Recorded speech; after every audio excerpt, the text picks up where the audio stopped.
Hi everybody, and welcome to another lecture video for Unit 5.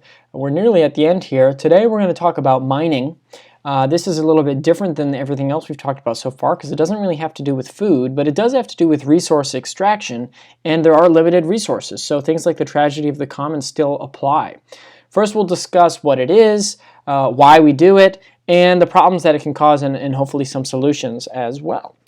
So we mine for a lot of reasons. It provides us with cheap, easy access to a wide variety of important resources, gemstones like diamonds and sapphires, but also metals, iron, copper, gold, and silver, which are all extremely important for manufacturing of everything from cars to computers, but also energy sources, whether it's coal, petroleum, natural gas, or uranium. All of those things are mined out of the earth, and they're all finite. They're all non-renewable resources. So there are a lot of important reasons to mine. If you look at something like a car, there are a lot of materials that come from a car or that are in a car that come from the earth that we have to mine. So it's a really important process that we rely on for most of the products that we buy. And if we look at the Earth's crust, there are a variety of different atoms or elements present in the Earth's crust. Only some of these are things that we actually can mine for, like aluminum and iron, etc.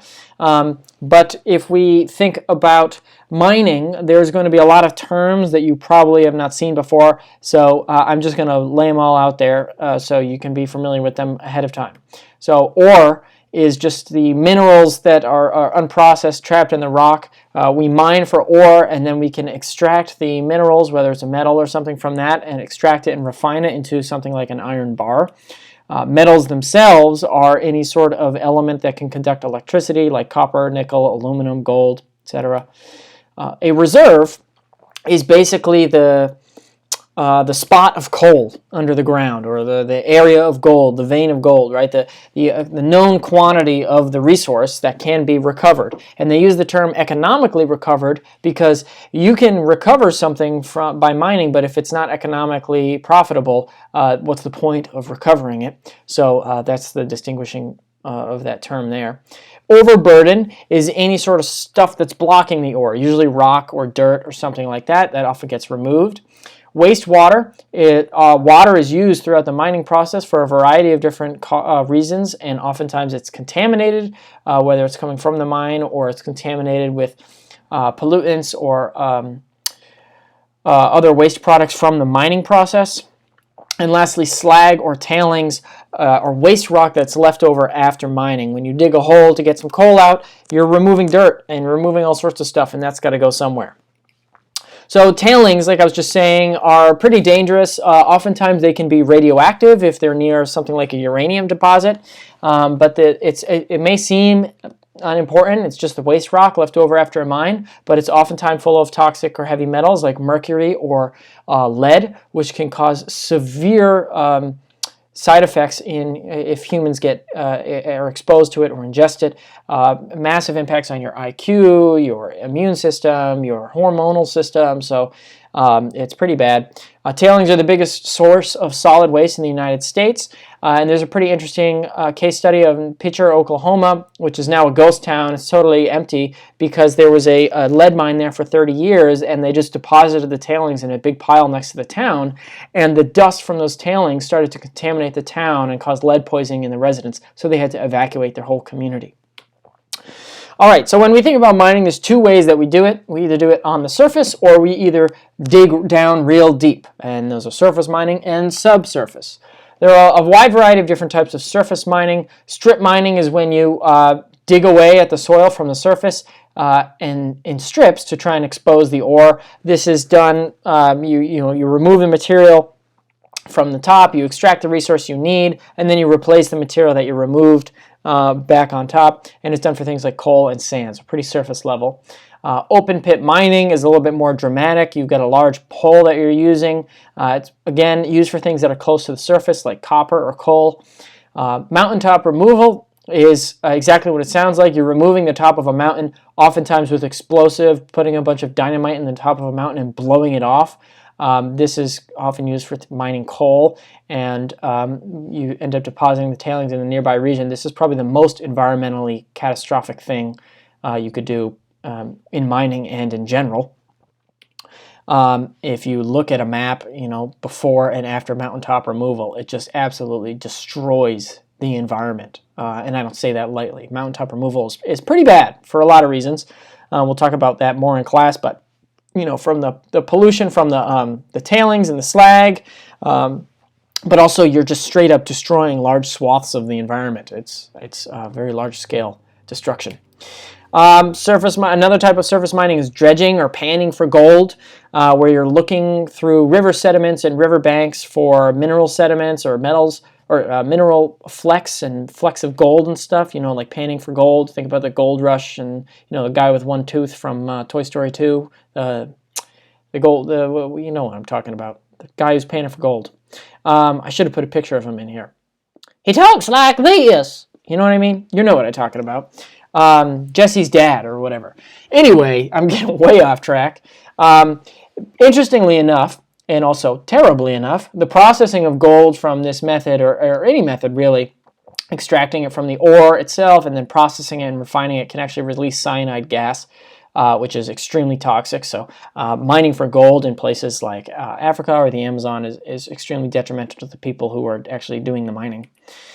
Subsurface mining is a little bit different though. This is deep underground, more than 100 meters below the surface. It costs way more money to do this. It's extremely dangerous. It's really only done for high value items like coal, diamonds, and gold.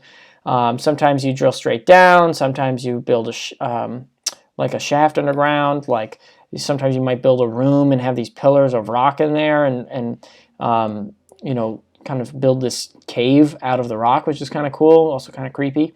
Sometimes they'll build tunnels.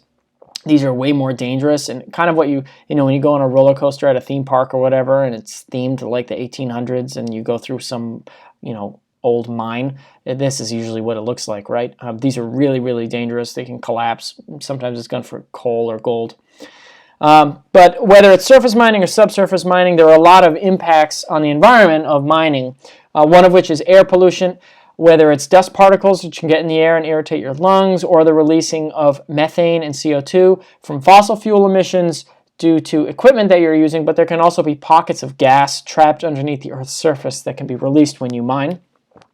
More specifically on fossil fuel combustion, right? Mining equipment like trucks and jackhammers and stuff is going to burn gas through combustion, release CO2 and other air pollutants like nitrous oxides and volatile organic compounds. But what's going to happen is that as we get the easy stuff on the surface, right, we're going to have to start working harder and harder to get whatever resources are left. So as we dig up all the coal that's on the surface, the more we dig that up, the less it's there. And so we have to start digging deeper and working harder to get our coal, to get our diamonds. And this is going to require more resources and more fossil fuel combustion and more pollution as a result. Water can also be contaminated as it infiltrates or percolates through the tailings, through the slag, through that waste rock from the mine. As it travels through that, it's going to pick up whatever toxic chemicals are in there. It could be heavy metals like lead or mercury. It could be radioactive isotopes like uranium. It could be all sorts of stuff that can contaminate the water, seep into groundwater. And the soil as well is going to get degraded. Right? Sometimes it is replaced after it's removed, but oftentimes not. And as you lose vegetation in the soil, we know what happens. The root structures get destroyed and erosion increases. So this area here of this mine that is no vegetation on is going to be much greater rates of erosion, which is going to make it harder for plants to establish. Again, we see that same positive feedback loop that we've been talking about for months now. And lastly, biodiversity. With something like mountaintop removal or even something as smaller scale as pit mining, you're going to have to deforest large areas, destroy lots of habitat. You're building roads, which are going to fragment the habitat. You're degrading this habitat, reducing biodiversity.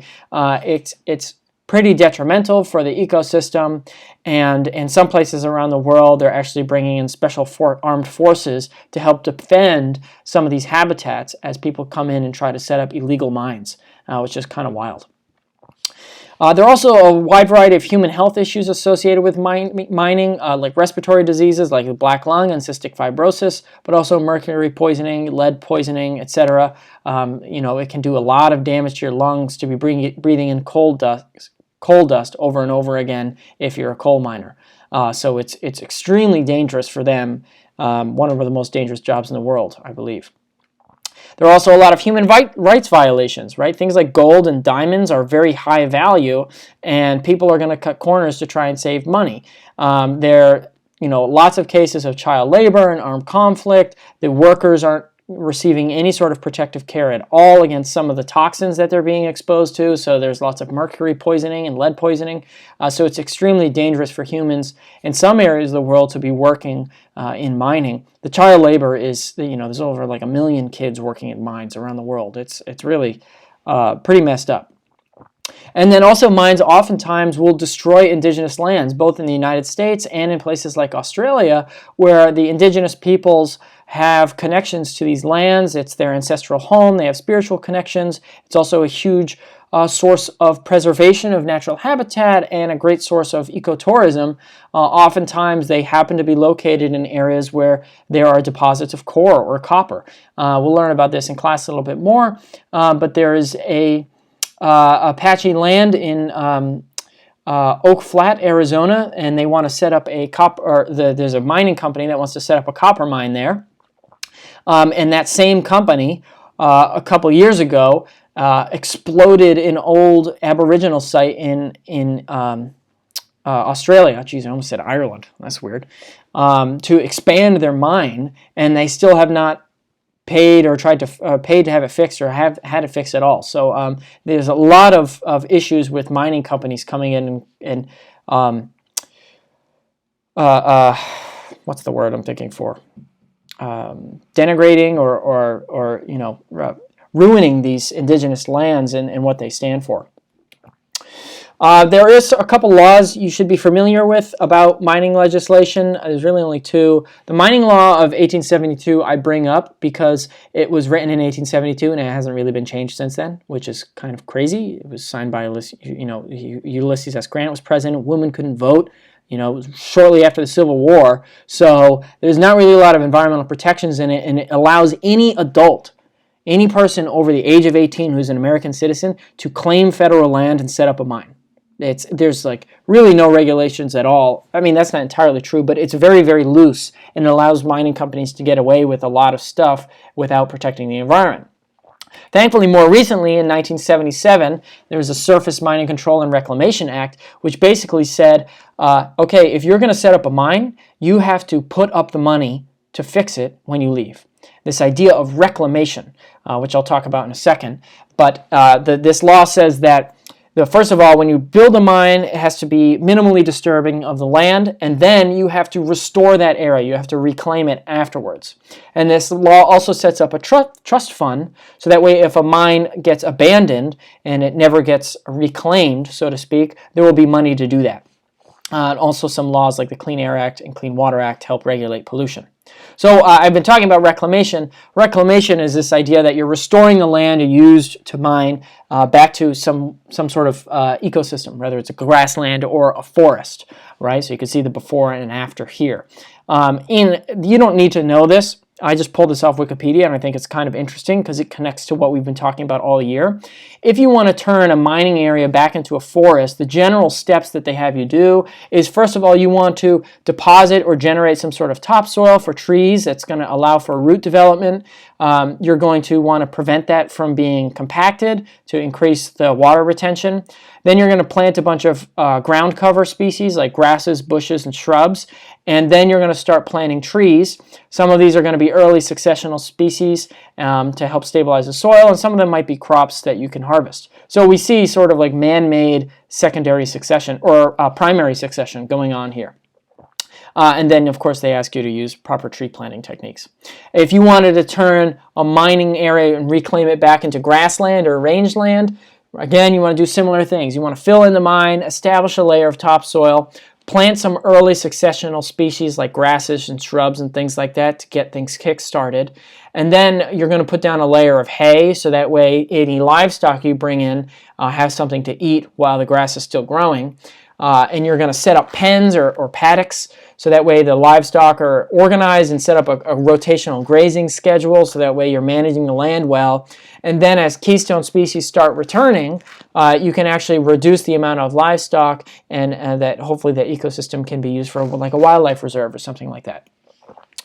Unfortunately, reclamation, right, even though it's stipulated in this law here that the land is minimally disturbed, and then the land has to be reclaimed after a mining company leaves, right? There are some issues with mining companies that don't do that because of something called self-bonding, which is basically this idea that mining companies, right, they have to, when they propose a mine, they have to set aside funds for reclamation before mining begins to ensure that, hey, whatever damage you do, we have the money to fix it after you leave.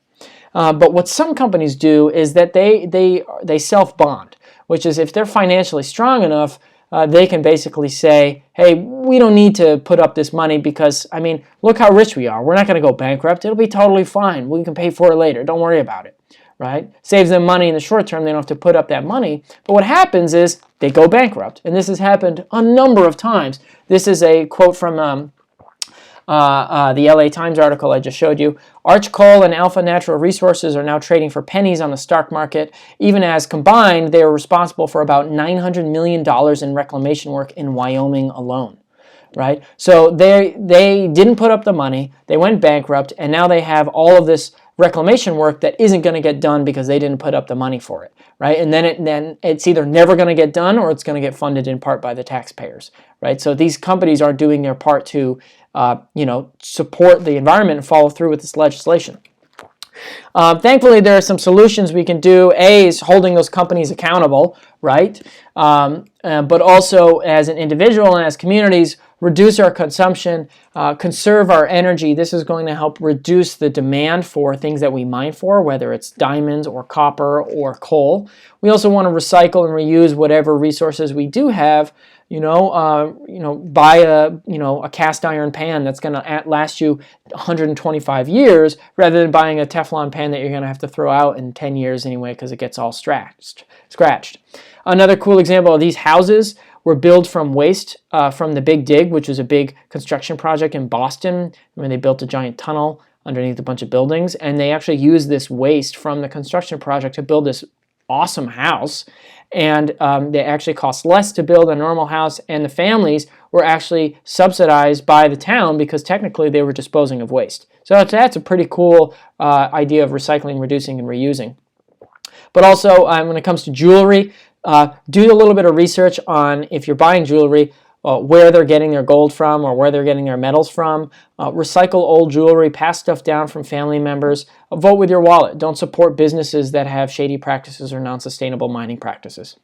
Okay, that's all I got for you today. I will see you in class.